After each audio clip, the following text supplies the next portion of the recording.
Muito bom dia, agronegócio. Boa semana. Hoje é segunda-feira, 5 de fevereiro de 2024, 8 horas em ponto, pelo horário oficial de Brasília. Sejam bem-vindos à nossa abertura de mercado. Hoje a gente tem aqui alguns destaques importantes. A gente vai falar, claro, sobre essa soja começando a semana abaixo dos 12 dólares por bushel, ponto importante. Uma massa de ar muito quente que vem da Argentina e vai mudar as temperaturas aqui no Brasil.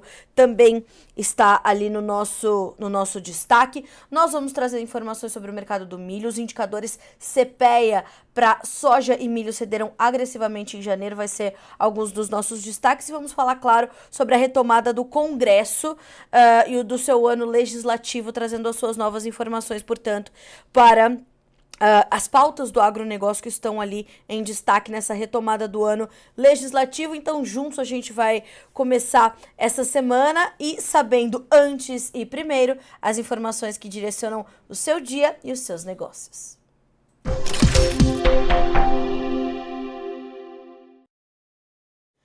Vamos checar os preços para começar o dia? Melhor coisa é a gente já entender como é que as bolsas estão funcionando nessa manhã de segunda-feira. E vamos começando com a Bolsa de Chicago. Nós temos para a soja 11 dólares e 87 centavos por bushel, uma queda agora de 0,1%, contrato março. Milho, 4 dólares e 40, 0,4% de queda. Trigo, 5 dólares e 94, a baixa aqui é de 0,8%. Vamos ainda na Bolsa de Chicago checar os derivados de soja. Nós temos para farelo e para óleo certa estabilidade. A gente está com a variação zerada nesse momento porque os negócios estão bem tímidos. Então logo nós tenhamos uma mudança e um registro aqui de movimentação no farelo e no óleo, a gente vai atualizando vocês por aqui. Bom, Bolsa de Nova York agora. Nós temos café com 1 dólar e 90 mais 90 por libra peso e caindo, 0,6% de queda. O açúcar, 23 centes mais 81 por libra peso e uma alta de 0,3%, o algodão 87 centes mais 25, subindo 0,2%. No petróleo, dia de queda, 0,7% de baixa para o WTI, que tem 71 dólares e 81 centavos por barril. E nós checamos ainda o petróleo Brent, este referência para o quadro global de oferta e demanda, 76 dólares e 97, uma queda de 0,5%. O gás natural, este sobe hoje 0,8% de alta, o ouro 0,7% de queda, a prata 1,1% de perda e o cobre também cai 0,6% de baixa agora. Então nós temos baixa para as commodities agrícolas, baixa para as commodities metálicas, quem se destaca e para as energéticas. Quem se destaca é o gás natural, é o único que sobe hoje 0,8% de ganho nesse momento.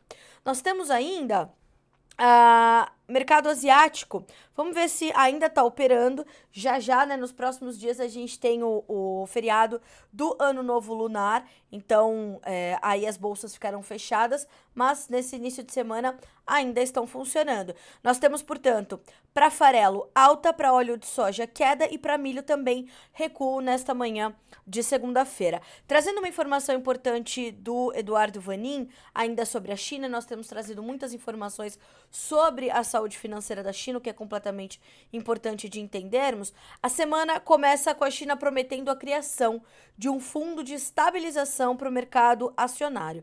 As fontes falam em 2 trilhões de yuans, mas a recomendação dos analistas é de 10 trilhões, certo? Em janeiro, o governo havia falado na criação de um fundo para compra de ações em Hong Kong. A ideia é estancar a saída de investidores gringos do mercado de Hong Kong, o que tem gerado uma contínua saída de dólares da economia chinesa, que é fonte importante de financiamento e de pressão sobre o câmbio. Essa informação está bastante em foco, porque essa saúde financeira da China é o que vai ajudar, claro, ali a direcionar, a promover o entendimento dos demais mercados, das demais economias. 8 horas e 4 minutos pelo horário oficial de Brasília. Dados os preços, dadas as informações iniciais, vamos ver o que é destaque nessa segunda-feira. Vamos às nossas notícias da manhã.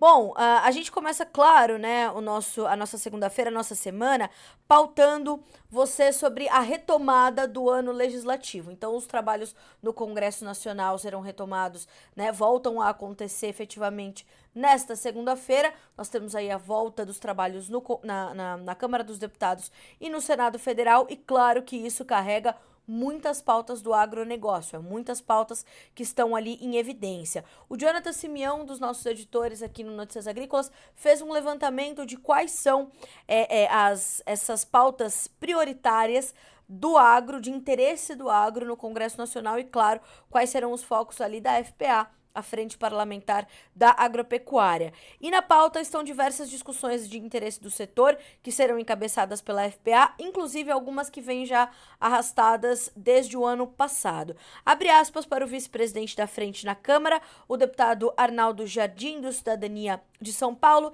Ele diz o seguinte: a FPA seguirá por mais um ano sendo a voz e a defesa dos produtores rurais no parlamento. Dentre nossas prioridades estão a questão do seguro rural, além da insatisfação relacionada às sanções da LDO, que é a Lei das Diretrizes Orçamentárias de 2024, e a nova Lei dos Agroquímicos.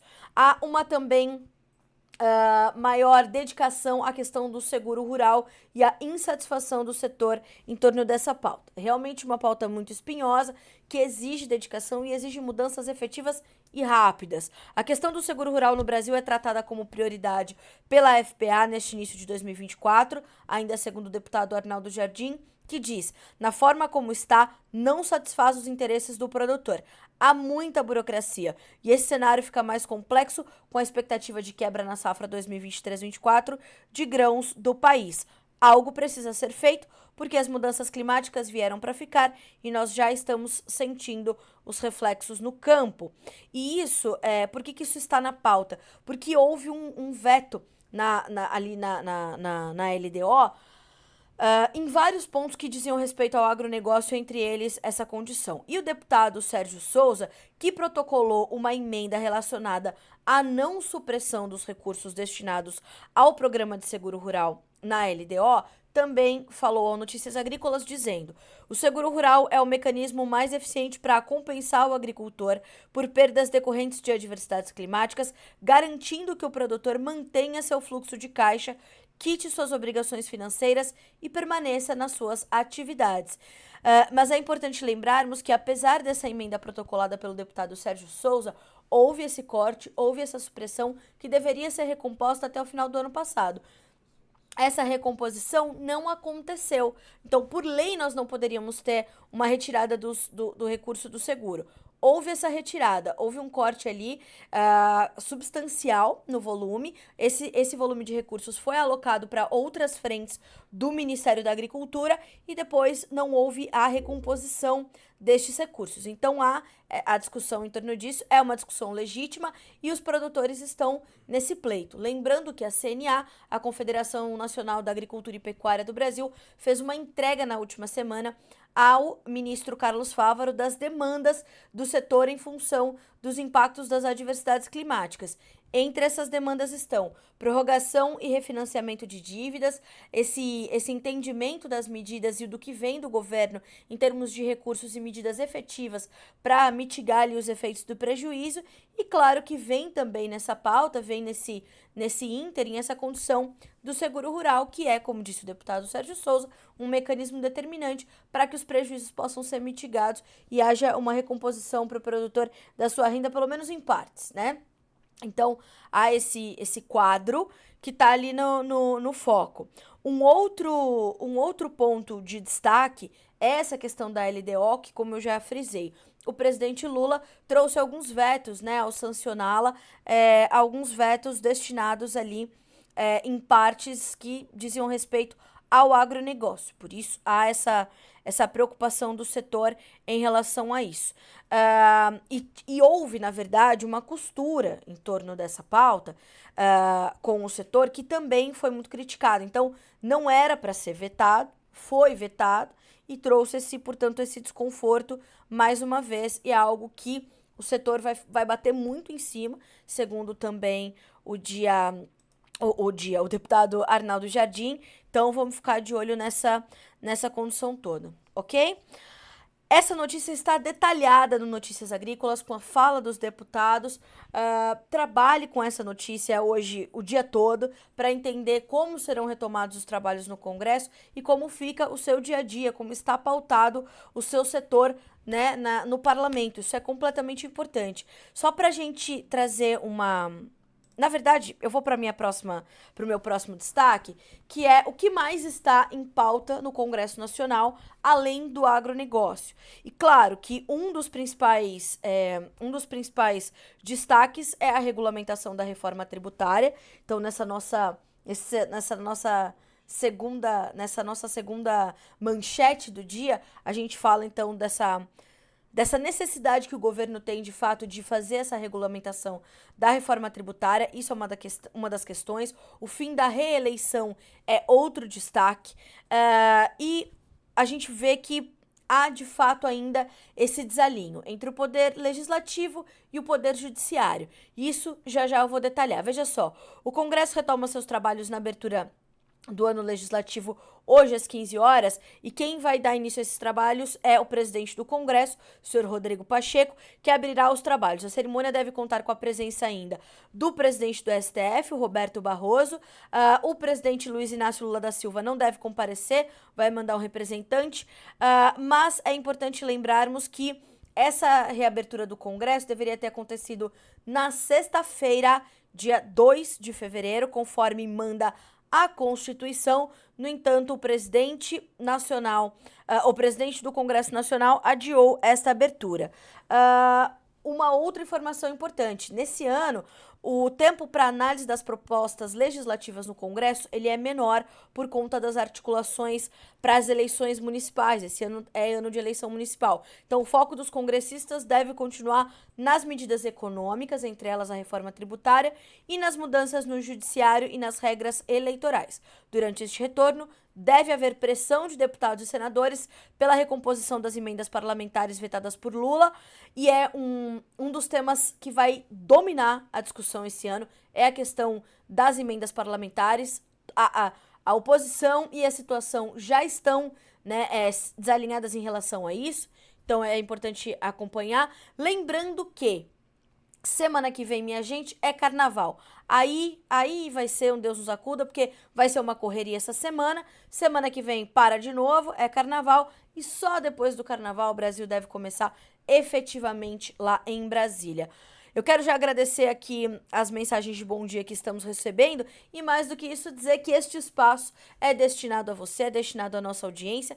Vá mandando os seus questionamentos, vá mandando as suas perguntas, até porque no segundo bloco estará conosco Jefferson Souza, analista de mercado da Agriinvest, para falarmos do mercado de fertilizantes e das relações de troca para soja, para milho, para café. Então, você que quer saber mais sobre os preços dos fertilizantes, principalmente para fazer os seus negócios, vá mandando aqui, aproveite para ir mandando as suas perguntas, os seus questionamentos e também o seu posicionamento. Mais do que isso, pode mandar seu relato aí da sua região, a realidade da sua safra. Então, se você quiser mandar o seu vídeo, aliás, estamos esperando o seu vídeo, é muito simples, manda para nós pelo WhatsApp no 19 99767 0241, repetindo, 19 99767 0241. Esse é o número do nosso WhatsApp aqui no Notícias Agrícolas, para você mandar o seu relato, faça um vídeo, mande com o nome, sobrenome, cidade e estado, e nós vamos fazendo aqui o seu relato e mostrando a realidade da sua safra. Senhoras e senhores, obrigada pela pergunta, viu, Ana? Recebi aqui já no segundo bloco, Jefferson Souza vai responder ela em primeira mão para você.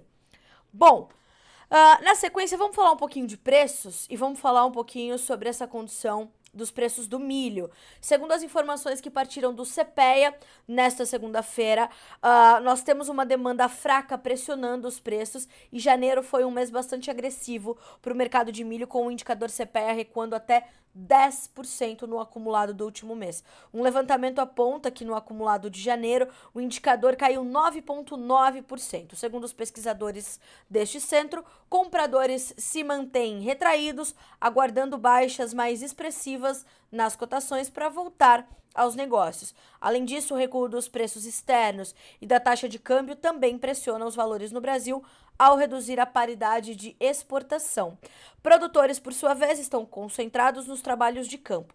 No sul do país, avanço da colheita que eleva a oferta do cereal, e nós temos ainda no Sudeste, apesar de uma safra de verão menor, colheitas pontuais também aumentando o volume ofertado. Já no Centro-Oeste, são os estoques remanescentes da safra 2022-23 que permitem que produtores aumentem a disponibilidade no mercado spot, ou seja, no mercado à vista.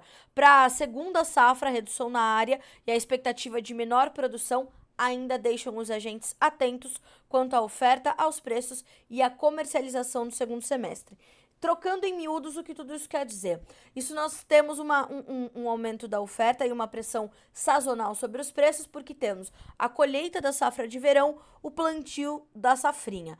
O que se espera para a safrinha? Uma área menor, uma produtividade menor em função também de um investimento menor, algo que a gente também vai perguntar para o Jefferson, um investimento menor por parte do produtor que ficou descapitalizado ali na soja, que teve problemas e que teve a sua janela de cultivo da segunda safra bastante comprometida. Então, vai ter problema no plantio, pode ter problema na colheita, as adversidades climáticas ainda estão se apresentando, então tudo isso combinado, tudo isso junto vai resultar nessa possibilidade de uma área consideravelmente menor na segunda safra de milho, nessa oferta ainda concentrada, porque não só a colheita está acontecendo, como os vendedores, os produtores precisam esvaziar os seus armazéns para dar espaço à soja que está chegando e vão, portanto, avançando com os seus negócios. Então, tudo isso está na conta e tudo isso exerce uma pressão considerável sobre as cotações. Indicador CPEA, então, caindo 10% só no acumulado de janeiro. E nós temos o último fechamento da sexta-feira com R$ 62,13 por saca, o indicador CPEA, trazendo esse apontamento, então, essa pressão sobre as cotações, ok? Esse mercado brasileiro de milho, mercado futuro, mercado doméstico de milho. Agora, Brasil, mercado futuro, também pressionado. Os indicadores da B3 cederam um pouquinho mais na última sexta-feira, mas vão se ajustando, né? Vão buscando entender ali o seu caminho. E esse é um momento realmente de transição do mercado, de entendimento e definição de rota em função dessa safrinha em andamento, certo? Então, vamos monitorando. O mercado de milho exige atenção. Preços que ainda se mantém acima dos R$ 60 por saca. Vamos ver como é que o mercado vai se comportar no começo do dia hoje, perto de 9 horas, horário de Brasília. Na Bolsa de Chicago, os preços nesse momento trabalham no vermelho, cedem entre 1,25 e 2,5 pontos. Contrato março, $4,40 por bushel, maio, $4,51, julho, $4,60, setembro, $4,67. Vamos lembrar também que no front aí nos próximos dias tem o novo relatório da Conab, mensal de oferta e demanda, e o novo boletim mensal de oferta e demanda do USDA, o Departamento de Agricultura dos Estados Unidos. Ambos devem mexer com os preços em Chicago e com os preços no Brasil, certo? Então, colocar isso na tua agenda é importante. 8 horas e 18 minutos pelo horário oficial de Brasília. Na sequência das nossas informações, vamos falar também sobre o mercado da soja, também da perspectiva do CPEA, que traz essa condição do mercado aqui no Brasil. E os indicadores, assim como no milho, cederam agressivamente. Eu tenho falado muito sobre isso, sobre como os preços estão muito distantes do que se viu nos últimos 3 anos, nas últimas 3 temporadas. Isso vale para mercado interno, isso vale para portos, né? A gente está nessa condição, então, da soja caindo, como eu já pontuei, essa pressão para Chicago. 13% caiu o indicador CPEA, os indicadores CPEA. Vou detalhar para vocês. Veja, os preços da soja caíram em janeiro, refletindo a oferta acima da demanda. Todo mundo fica calmo, né? Por quê? O mercado ainda está contabilizando a oferta brasileira e a demanda nesse momento está retraída, lembrando que a gente carregou uma parte da soja para comercializar da safra 22/23 nesse início de ano, certo? Para o indicador Exalc BMF Bovespa, base Paranaguá no Paraná, a média mensal foi de R$ 126,93 por saca. Para o indicador CPEA Exalc, também base Paraná, R$ 121,18. Forte queda de 13% em relação já a dezembro de 2023. Para ambos os indicadores, nós estamos falando dos menores valores desde julho de 2020, tá? Segundo pesquisadores do CPEA, a produção não está tão apertada como apontam alguns agentes. Há baixo volume comprometido com vendas antecipadas e as perdas brasileiras devem ser mais que compensadas pelo acréscimo de produção na Argentina e no Paraguai. Do lado da demanda, o interesse da China na oleaginosa nacional segue enfraquecido. Como resultado, os prêmios de exportação recuam, pressionando o mercado interno. Vamos lá. De novo, né? Existem 3 perspectivas aí sobre a safra brasileira, né? A primeira delas é a perspectiva do produtor, que entende e vê a realidade no campo, em loco, o que está acontecendo ali, principalmente na sua região, e ali nos seus pares, né? Nos seus vizinhos, no seu entorno. Então, há essa perspectiva. Costurando a realidade toda dos produtores, as perspectivas dos produtores, nós temos, então, essa perspectiva de uma quebra bastante acentuada. A ProSoja Brasil, mais uma vez, falou ao Notícias Agrícolas. Na última sexta-feira, você pode conferir a entrevista do seu Antônio Galvão, presidente da associação, ao Guilherme Dorigatti, em Sorriso, no Mato Grosso. E a ProSoja Brasil já está estimando uma safra de menos de 135 milhões de toneladas, que foi o seu último número. Então, o Antônio Galvão já fala que nós devemos ter uma safra menor do que essa. Mais do que isso, nós temos a perspectiva das consultorias privadas, que cada uma a sua metodologia fazem os seus levantamentos de safra e apontam números que variam agora de 141, 142 a 152 milhões de toneladas. E há a perspectiva dos órgãos governamentais. As perspectivas são de 155 milhões na visão da Conab e 157 milhões na visão do USDA. Os mercados, principalmente em Chicago, vão trabalhar com os dados governamentais, indiscutivelmente, certo? Por isso que na última sexta-feira, a entrevista do Rafael Mandarino, analista de mercado e diretor da AgResource, ao Alexander Horta no fechamento do dia, tinha a seguinte, né, como eu falei, a seguinte manchete era: soja abaixo dos 12 ainda não reflete o quadro apertado de oferta e demanda, né? Mas o mercado ainda não se alertou a isso, segundo o Rafael Mandarino. Então, essa é a perspectiva, né, do mercado, porque o mercado ainda está focado em números governamentais, Conab com 155, USDA com 157. Afunila para as consultorias privadas, 141 a 152. Quando a gente olha para a perspectiva dos produtores, abaixo de 135. Nessa falta de respostas, o mercado vai sentir a pressão e vai ter esse sentimento, portanto, de queda. Essa pressão sobre os prêmios também ajudou a manter essa pressão sobre as cotações formadas aqui no Brasil. São 8 horas e 23 minutos pelo horário oficial de Brasília. Entendido esse janeiro, da perspectiva do CPEA, vamos entender o que o mercado da soja nos apresenta hoje na Bolsa de Chicago. Os contratos março e maio, vamos ver até se não mudou essa situação, ambos trabalham abaixo dos 12 dólares por bushel, certo? Então, nós temos o março com 11 dólares e 88, cai meio ponto. O maio, 11 dólares e 98, subindo 0,25. O julho está estável, sem variação, 12 dólares e 8. E o agosto, 11 dólares e 99 cents por bushel. O que o mercado observa nesse início de semana? Três frentes principais, eu diria. Uma, a demanda chinesa contida a freio de mão puxado agora. Não quer dizer que a China não vai comprar, mas provavelmente ela vai voltar para o mercado, segundo os especialistas, depois do feriado do Ano Novo Lunar, porque ela está bem abastecida, pelo menos até fevereiro, março. Então, depois do feriado do Ano Novo Lunar, que dura quase 15 dias, as festividades duram todo esse tempo, Depois disso, pode ser que a China volte ao mercado e venha fazer novas compras. Então, a demanda chinesa, ela está presente, ela está prevista e está acontecendo. Ela está aí, ela está com o freio de mão puxado agora. Vamos ver como é que vai ser esse comportamento depois do feriado do Ano Novo Lunar. Na segunda frente importante, a questão climática na América do Sul, que é algo que eu vou detalhar já já com essa massa de ar quente vinda da Argentina.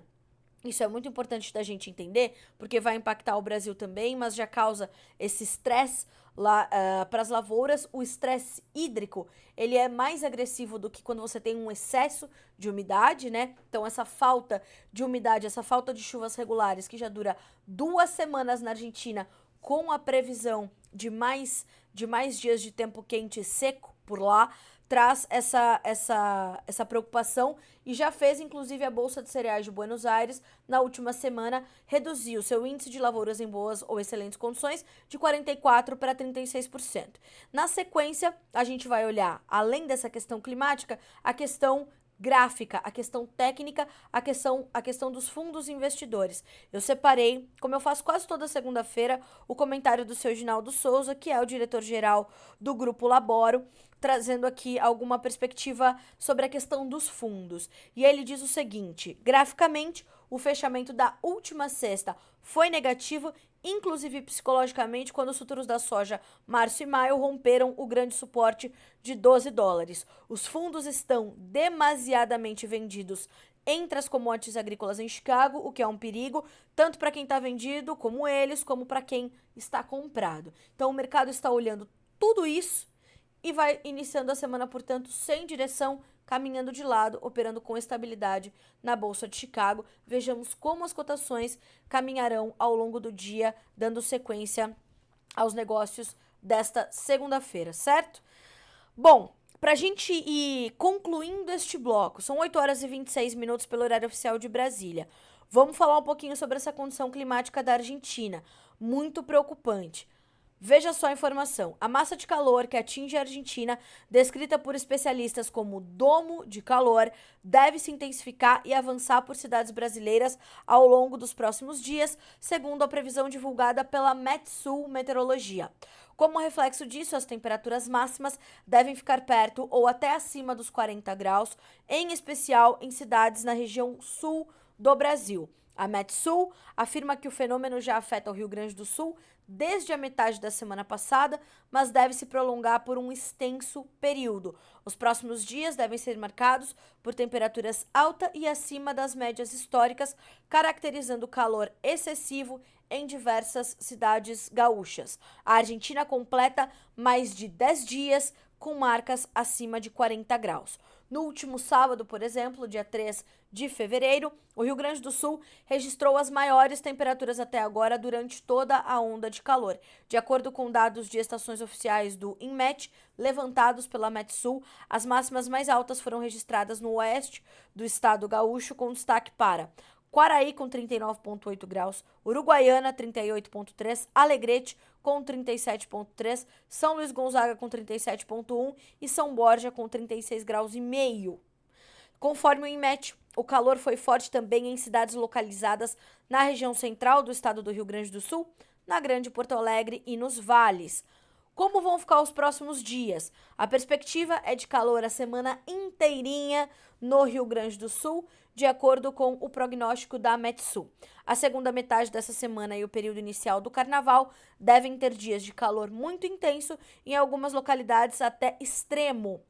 Então, eu não sei, acho que a gente não vai conseguir mostrar agora o mapa, mas a gente pode ir atualizando, e claro que essa informação vai continuar no nosso radar durante essa semana, então a gente vai trazendo os mapas atualizados para vocês.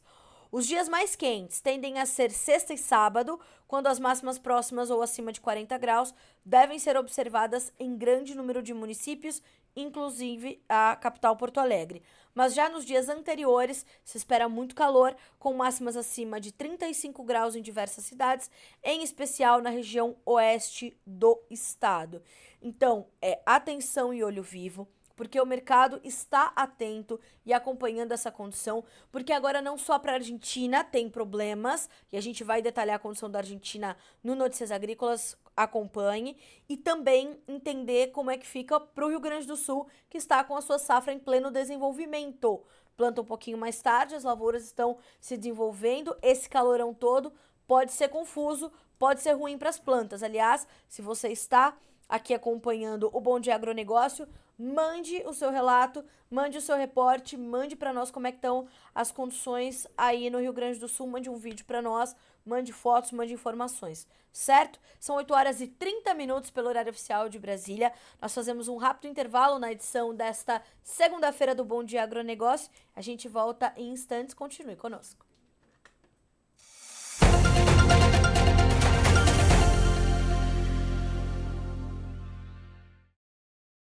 Sadio, né, gente? Olha a sanidade dessas plantas. Olha que beleza. Nós estamos aqui na Fazenda Canel, tá? E eu quero falar aqui com o seu Hamilton e a Lúcia Bortoloso, que são produtores de soja, milho e algodão aqui no Piauí, no município de Uruçuí. E eu quero falar para vocês como está o clima aqui no Piauí e quem vai falar é o seu Hamilton. O clima está bem favorável porque está chovendo bem e está fazendo sol, que a planta precisa também do sol, né?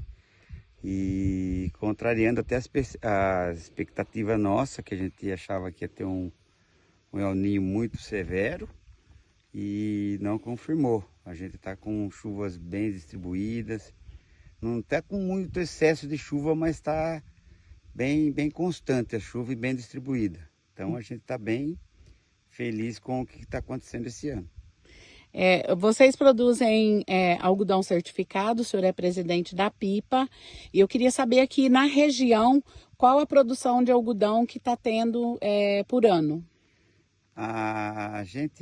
O Piauí vai ter um acréscimo bem grande de algodão esse ano, porque estão chegando novos produtores, estão chegando montando algodoeira, porque para algodão tem que ser uma estrutura, senão não consegue produzir, né? Então a gente acha que esse ano o Piauí fica em torno de 25 mil hectares de plantio. Estão fazendo o levantamento final, porque também tem bastante algodão de segunda safra em cima de pivô, mas vai ficar em torno disso aí, de 25 a 30 mil hectares de algodão esse ano. Ela está com 20 nós produtivos, entendeu? E já fez a cachopa. A cachopa está completamente feita. O que diz aqui que ela não teve veranico durante nenhuma estágio da cultura e completou o ciclo perfeitamente. Certinho, então. Aqui nós estamos na Fazenda Canel, em Uruçuí, Piauí. Seu Hamilton está explicando para a gente como o clima foi bom aqui para a produção de soja. Mesmo a mais tardia já está com os grãos formados aqui dentro das vagens, né? Então a gente acredita que a produção aqui no Piauí de soja, pelo menos aqui nessa região, está salva. Pois vocês viram que passou um avião aqui atrás, ele está pulverizando a soja com prevenção da ferrugem, tá? Então a gente sabe que quando o clima é mais úmido, a ferrugem pode atacar a soja e a gente faz essa prevenção. E aqui não fica por menos, né? Tá fazendo a prevenção aqui para que as ferrugens não ataquem as folhinhas da soja e atrapalhem o preenchimento de grãos.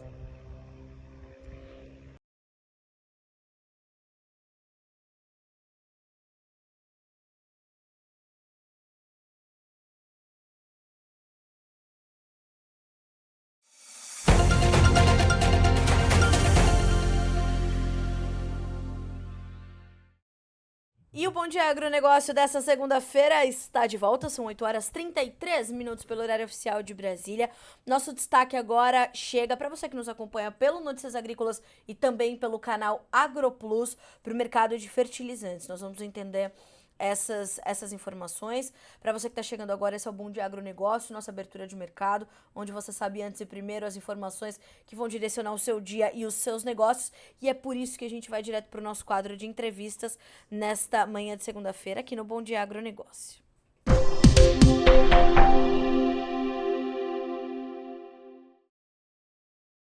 Começa a semana trazendo informações do mercado de fertilizantes e para isso nada melhor do que conversarmos com o Jefferson Souza, analista de mercado da Agriinvest Commodities. Jefferson, bom dia. Seja bem-vindo, meu amigo. É sempre um prazer recebê-lo aqui no Bom Dia Agro. Bom dia, Carla. Prazer é todo meu. Prazer em conversar com você essa manhã e toda a audiência. Vamos começar a semana com algumas novidades por aí. É verdade. Jefferson, já vou começar te fazendo uma pergunta de $1 milhão, que é: que momento é esse para as nossas relações de troca? Eu destacaria soja, milho e café, mas aí você, com a sua experiência e o seu panorama sempre muito completo, pode dizer para a nossa audiência que momentos são esses e quais são os seus sinais de alerta. Carla, eu começo pelo cloreto de potássio. Hoje é o fertilizante que o produtor está mais olhando para 24, 25. A maioria das conversas que eu tenho aqui internamente com os nossos clientes é sobre o KCl. Está numa condição muito mais atrativa do que estava, Carla. Só para você ter uma ideia, falando em nominal, eu tenho uma queda no cloreto acima de 40% em 12 meses. É o fertilizante que mais recuou no Brasil e é o que mais dá hoje uma relação de troca atrativa para o produtor olhando 24, 25. Porque a partir de agora, Carla, o nosso foco está na soja que vai ser plantada em setembro e no milho do 25. E claro, tem ainda safra inverno, etc. Mas a grande massa de compra ela se dá para a safra que vai começar em setembro. E o produtor já está comprando. Então, o meu destaque dessa manhã é a relação de troca do cloreto de potássio, que ela está abaixo da média. Esse é um ponto importante. A queda no cloreto de potássio faz com que a relação de troca fique levemente abaixo da média para a temporada que vai começar em setembro desse ano e o produtor só vai colher no final do ano ou no começo do ano que vem. E aí a gente está falando de momentos importantes de relações de troca para soja, Jefferson.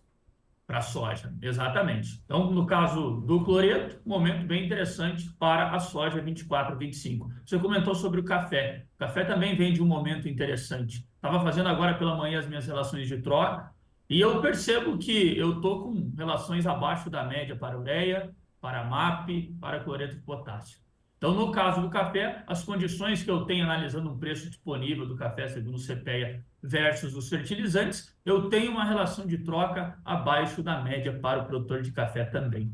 Em contrapartida, Carla, quando eu olho o milho, aí a situação é um pouco mais delicada. Um dado importante para a gente começar essa manhã: a ureia subiu quase 20% nos últimos 30 dias. Ou seja, o produtor que precisa comprar agora o nitrogenado para utilizar no safrinha 2024, na nossa segunda safra, vai ter um preço por volta de 20% acima do que nós tínhamos no final do ano passado. Isso tira poder de compra, cara, porque o preço do milho não subiu. Você sabe, você acompanha igualmente, você percebe aí que o preço do milho não demonstra reações. E, consequentemente, você vê que o poder de compra do produtor ele se enfraquece nesse final de ciclo. É claro que agora nós temos um pequeno percentual de produtores para comprar ainda o nitrogenado. Mas aquele que precisa comprar, Carla, fica o alerta. O preço do nitrogenado subiu, eu digo que no curto prazo ele poderia subir um pouco mais. Jefferson, eu te fiz essas perguntas em relação às relações de troca justamente por conta desse achatamento nos preços das commodities, né? Nós temos uma pressão sobre o milho, nós temos uma pressão sobre a soja, nós temos uma pressão sobre o café. E isso sem falar outros produtos, mas olhando para esses três produtos versus esses comportamentos que você acaba de nos descrever. Então, uma pressão sobre uma pressão sobre o KCl, um aumento da ureia.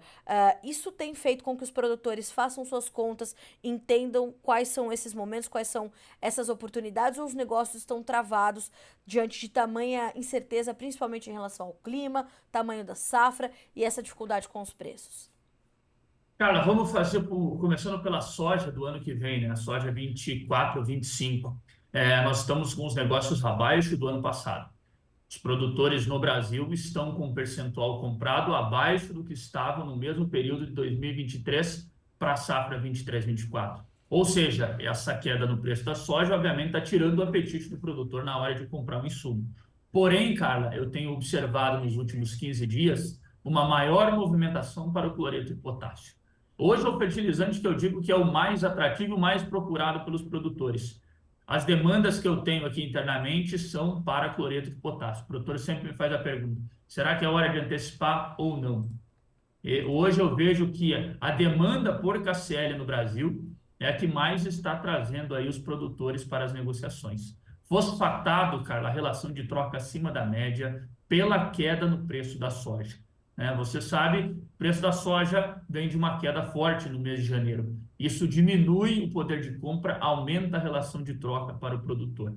A única hoje que eu encaro dentro da média, ou quem sabe abaixo, dependendo da negociação, é do cloreto de potássio. Fosfatado acima da média e o 0,1818, que é um formulário bastante utilizado, também acima da média para 24, 25, Carla. Isso pela queda no preço da commodity. Então, nós percebemos que o apetite do produtor ele está abaixo do ano passado. O meu índice aqui, que eu faço a cada 15 dias, mostra que o Brasil comprou para 24, 25, menos de 20% das necessidades. Nessa mesma época do ano passado, o meu percentual estava perto de 30%. Portanto, eu vejo que o produtor ele está com o pé mais no freio em relação às aquisições e, na minha opinião, tem um motivo, essa queda no preço da soja. Ele está desestimulado a fazer negócios devido a essa forte derrocada no preço da oleaginosa. Jefferson, essa é uma posição perigosa, segurar tanto assim os negócios, e a gente sabe que vez ou outra é por necessidade, sem dúvida nenhuma, mas é uma posição perigosa, né? Esse certo atraso em relação ao ano passado, e diante desses preços menores da soja, do milho, o próprio café ainda lutando para recuperar patamares importantes ali, pode ser arriscado segurar essas compras? Então, a gente está no começo ainda, né? Tem um bom período pela frente. Eu diria que esse atraso agora ele não é preocupante. O produtor tem uma longa janela ainda para tomar posição. Eu ficaria mais preocupado se nós tivéssemos com atraso no mês de junho e julho. Aí sim, aí é uma situação diferente. Agora não. Agora ele ainda tem um tempo para tomar decisão. Em contrapartida, eu vejo que as oportunidades elas acabam acontecendo. Semana passada eu tive produtores que fecharam o cloreto, até dando o exemplo, cara, com condições muito atrativas e fazendo barter, fazendo relação de troca. Então, em um momento em que a soja está com uma queda como essa, eu sei que é difícil você falar em compras antecipadas. Poucos produtores estão pensando nisso agora. Entretanto, você tem oportunidades. E aí, é claro, é importante mais do que nunca ele pensar nessa gestão de risco. Você comprar hoje um fertilizante e não vender nada de soja esperando um aumento no preço, você pode fazer um excelente negócio.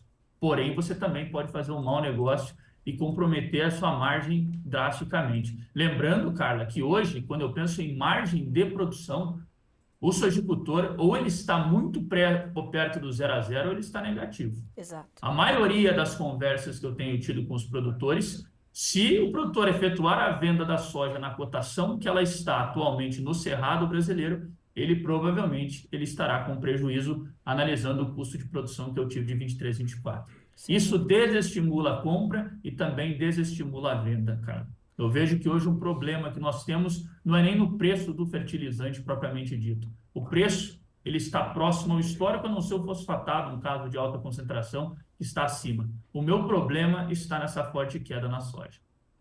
Jefferson, a Ana Cláudia Nascimento te faz uma pergunta que eu acho que é mais ou menos o que a gente tem conversado, mas acho que a gente consegue trazer uma resposta um pouco mais detalhada para ela.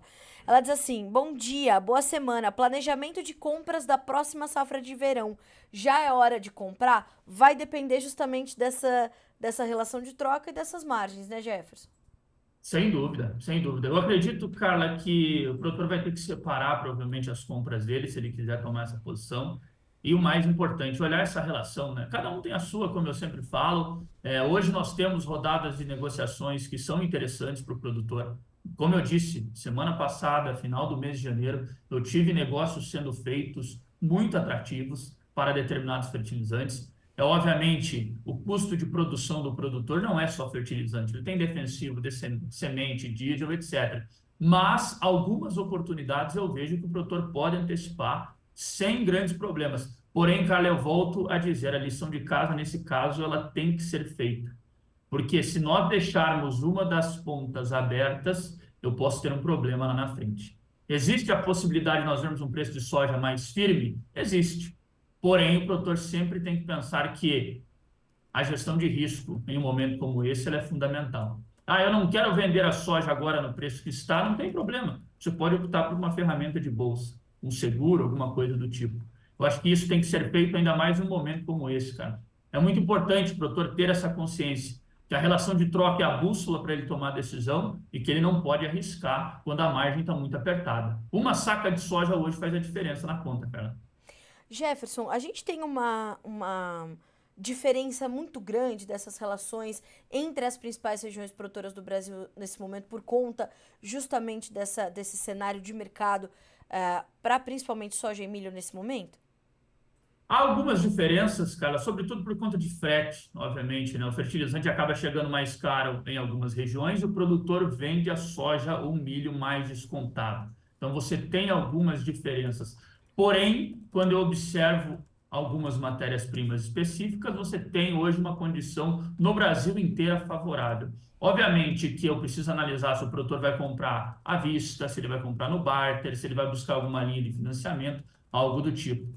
Não dá para eu generalizar que está 100% para todo mundo, porque, obviamente, vai depender da condição dele financeira e etc. Agora, o produtor que tem uma condição de fazer um barter ou buscar essa relação de troca à vista, eu acredito que está interessante, sim, ele olhar esse cloreto de potássio, sobretudo.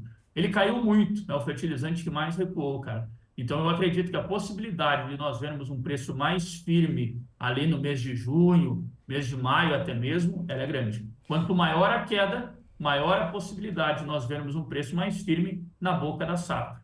Momento que provavelmente nós vamos ver aí os produtores indo às compras devido a um aperto na janela de aquisições. E Jefferson, a que você atribui essa baixa tão intensa do cloreto que motivou esse comportamento? Eu vou buscar um pouquinho, cara, as nossas conversas lá de 2021, 2022. O cloreto de potássio ele subiu muito, né? Se a gente pegar aí, o cloreto ele chegou a ser comercializado acima de $1.100 a tonelada, custo de frete. Hoje o cloreto de potássio ele está abaixo de $300 custo de frete. E o que muda essa conjuntura, primeiro, é que você tem países como Rússia e Bielorrússia entrando mais forte ainda no Brasil.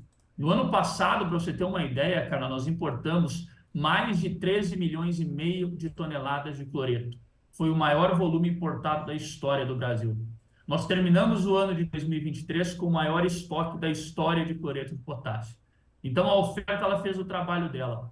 Eu tive um mercado brasileiro recebendo muito cloreto de origem sancionada, e isso fez com que o preço ele recuasse fortemente aqui no Brasil. A oferta do KCl ela é ainda muito favorável aqui dentro, cara. Então, isso, querendo ou não, é um impeditivo para um aumento no preço. Entretanto, essa demanda para 24, 25, se ela começar a ganhar corpo, sobretudo no Cerrado, eu posso dizer que daqui a pouco o preço tende a recuperar um pouco. Nesse momento, nós temos que ver o produtor comprando para ter uma reação no preço, porque a oferta ainda é favorável. É claro que nós temos conjunturas globais, como os contratos tradicionais entre os chineses, os indianos e assim por diante, mas a oferta brasileira hoje ela continua robusta. Porém, se essa demanda para 24 e 25 ela se fortalecer, e eu acredito que pode acontecer isso, até pelo sentimento que eu estou tendo internamente, significa que daqui a pouco o preço pode subir um pouco. E outra coisa, cara, muita atenção ao preço da soja também. Não adianta eu comprar o fertilizante $50 mais barato e vender minha soja 30% mais barato também. Exatamente. Eu preciso olhar essa relação. A moeda do produtor é o que ele produz. É soja, milho, algodão, seja lá o que for. Então não adianta nada eu pensar só no nominal do insumo. Isso cria uma falsa realidade para a minha gestão. Eu tenho que realmente trabalhar com a mesma unidade. Sacas de soja, sacas de milho, arrobas de algodão e assim por diante. Jefferson, você citou também, em contrapartida, a disparada da ureia, né?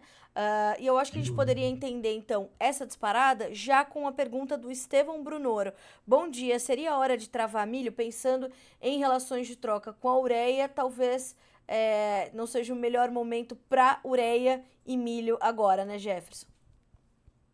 Carla, para o curto prazo, eu acho que não tem muita opção. O produtor que vai usar nesse primeiro trimestre, ele está com uma janela apertada. Agora, o produtor lá do Safrinha 25, ou do verão, ou do inverno, vamos pensar assim, eu não vejo agora o momento de antecipação do nitrogenado, porque até mesmo essa alta da ureia, como eu disse, a ureia subiu praticamente 20% de janeiro até agora, em 30 e poucos dias. Esse aumento do preço da ureia, a gente tem que olhar alguns fatores importantes que motivou eles. E o que motivou foi uma demanda que aconteceu no Oriente Médio, no norte da África, perdão, no Egito. Em uma semana, o Egito vendeu uma quantidade muito grande de ureia. Segunda coisa, nós tivemos algumas paralisações no Irã, que é um importante fornecedor. Nós tivemos também um tender indiano e etc. Agora, se eu pensar no médio prazo, eu não encaro que essa alta ela vai permanecer, cara. Por que isso? Primeiramente, eu tenho uma amônia recuando, que é uma matéria-prima básica para a fabricação de ureia. Segundo ponto, gás natural. Eu me lembro que a gente conversava em 2022, 2021 sobre o gás. O gás natural explodiu na Europa, agora não. Mesmo no ápice do inverno europeu, o gás natural está caindo. Então você tem um outro fator importante. E terceiro ponto, cara, a relação de troca para o produtor americano, que daqui a pouco ele vai começar a tomar as posições, também está acima da média. Nós não podemos esquecer que o milho na Bolsa de Chicago também recuou e hoje ele opera abaixo de $5 o bushel. Eu analisando a combinação entre preço de milho e preço de ureia, eu posso dizer para você que o produtor americano está com uma relação de troca acima da média. E digo mais, o produtor americano hoje, analisando o estado de Illinois, ele tem um prejuízo para produzir milho e um prejuízo acima de $200 por hectare. Então, significa que hoje é muito difícil manter um preço de nitrogenado elevado se eu não tenho poder de compra para o tomador de decisão, que é o produtor rural. E nesse momento eu preciso olhar para o produtor americano, porque daqui a pouco ele vai tomar essa posição. Então, eu vejo que essa alta na ureia, ela não é uma alta duradoura se tudo acontecer conforme, né, a gente não tiver nenhum movimento atípico, como conflitos e etc. Então, eu vejo que nesse momento existe essa alta. Quem precisa comprar agora, infelizmente, não tem muita opção. Agora, você adiantar compras aí para o segundo semestre, eu também não encaro como uma boa alternativa. O produtor tem que ficar atento aos movimentos globais, esses conflitos que acontecem agora no Mar Vermelho, aumento de frete marítimo, tudo isso sempre é importante ser acompanhado. Porém, não é nada terrorista a ponto de antecipar compras lá para o segundo semestre. Bom, Jefferson, a gente vai colocar todas essas informações no radar e continuar conversando contigo, trazer você mais vezes ao Bom Dia Agro. Quero muito te agradecer pela companhia, pelas informações, sempre muito ricas, né? Principalmente orientações para o produtor que nos acompanha. E a gente continua a se falar, meu amigo. Muito obrigada, uma excelente semana para você e até a próxima. Igualmente, cara, excelente semana e bons negócios a todos. Obrigada para você também, meu amigo. Até mais. Um abraço. Obrigado. Um abraço. Senhoras e senhores, conosco Jefferson Souza, analista de fertilizantes da Agriinvest Commodities, nos pontuando, então, portanto, duas situações importantes para acompanharmos nesses próximos dias e principalmente para você marcar ali os seus negócios, fazer seus cálculos. Então, KCL caindo muito, tendo subido muito nos últimos anos, temos estoques elevados aqui no Brasil, robustos, então KCL caindo, dando alguma chance ali para o produtor, colocando esse alerta para a queda do KCL, em contrapartida a ureia. Então você que precisa comprar ureia para fazer seu milho safrinha, você já está com uma janela bem estreita. A ureia disparou muito nos últimos dias, trouxe essa dificuldade para o produtor, então é hora de fazer suas contas e entender como ficarão as suas relações de troca. Para você que está chegando agora, este é o Bom Dia Agronegócio, pelo Notícias Agrícolas e pelo canal AgroPlus. Então, agora, né, dadas essas informações, aliás, para você que está chegando agora, já essa entrevista do Jefferson estará disponível na íntegra aqui no noticiasagricolas.com.br. Acompanhe, se você quer mais informações sobre isso. E agora a gente vai conversar com a audiência. Vamos ao Fala Produtor.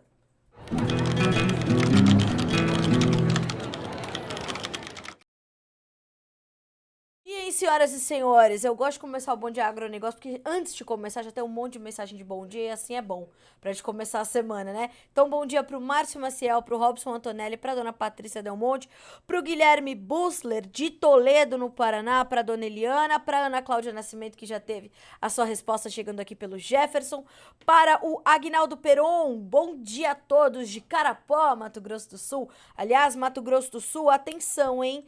Ó, tô com uma informação aqui na minha frente.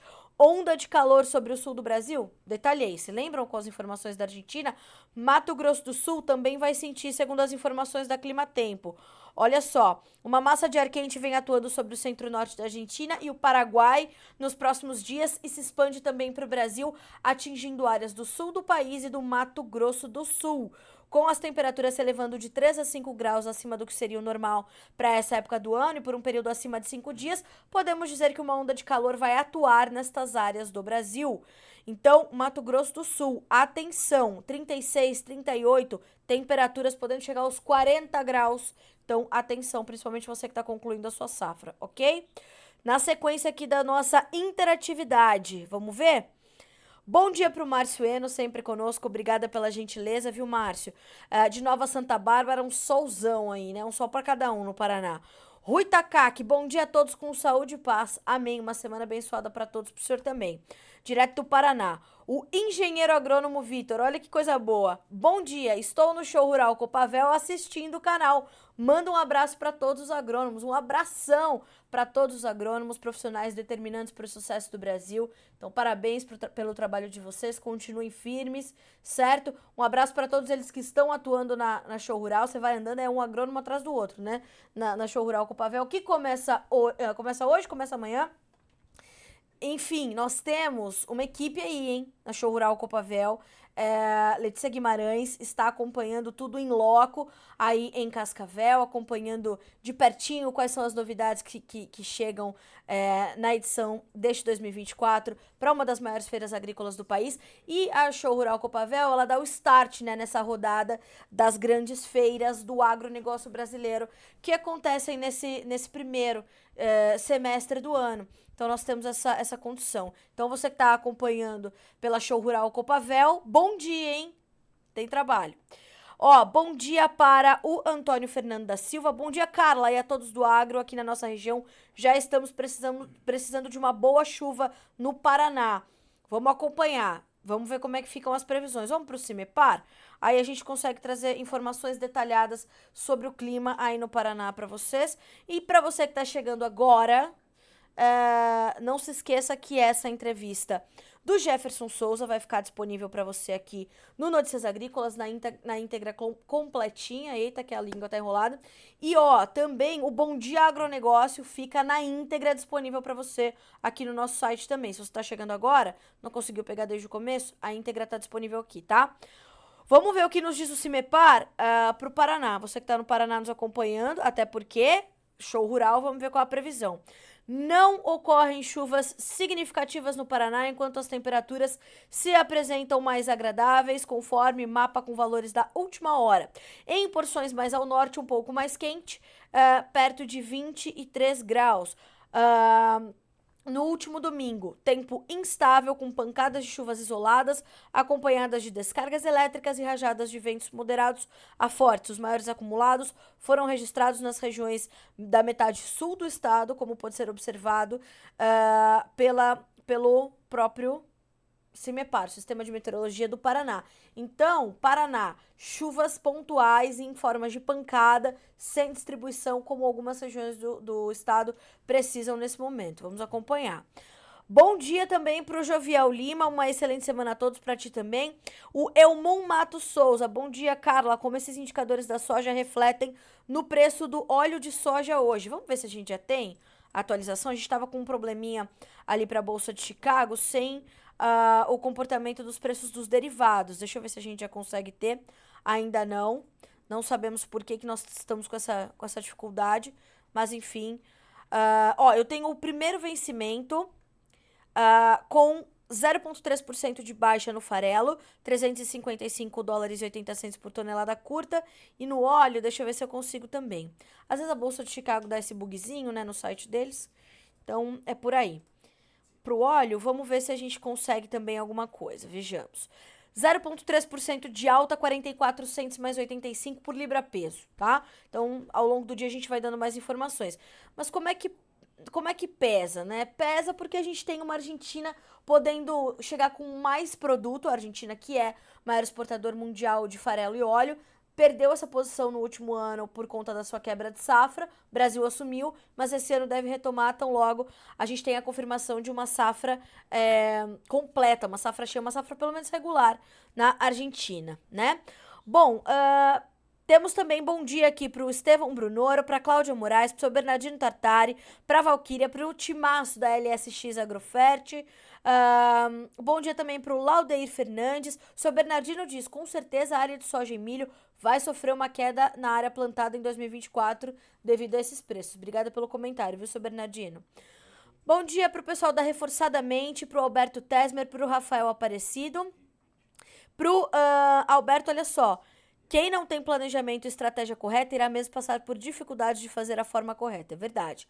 Senhoras e senhores, não se esqueçam de, terminou o Bom Dia Agronegócio, vai para sua lavoura fazer um vídeo e mandar para nós. Diga pra gente qual é a realidade aí da sua região. O número 19 99767 0241, eu vou repetir, 19 997670241. Esse é o número do nosso WhatsApp aqui no Notícias, para que você mande o seu relato, mande a realidade da sua safra. Tá acompanhando pelo canal AgroPlus? Não tem problema. Pode fazer isso também, tá certo? Então, é mandar o seu relato, isso é completamente importante para que a gente possa ir construindo a sua realidade aqui para nós, tá certo? Não se esqueça que, terminando o Bom Dia Agronegócio, a íntegra do nosso programa fica disponível para você assistir a hora que quiser e puder, ok? E amanhã a gente volta às 8 horas em ponto, pelo horário oficial de Brasília. Bom Dia Agronegócio de segunda a sexta, 8 horas em ponto, eu tô te esperando por aqui. E para você que tá continuando a acompanhar a programação do canal AgroPlus, vem aí o programa E aí, bora comigo, com o Douglas Alemão. E aqui no Notícias Agrícolas, a gente tá nessa toada aqui pra programação ao vivo. Rafael Aparecido, bom dia Carlinha, bom dia a todos. Por que os preços das commodities não estão remunerando os produtores rurais? Rafael, amanhã tem resposta detalhada para ti por aqui, tá certo? Pode contar que amanhã vai ser, logo no começo, a gente já vai falar detalhadamente sobre essa condição das commodities, ok? É um combinado. 9 horas em ponto, senhoras e senhores, excelente semana, ótima segunda-feira de bons negócios, bom trabalho para vocês, a gente se vê amanhã, até mais.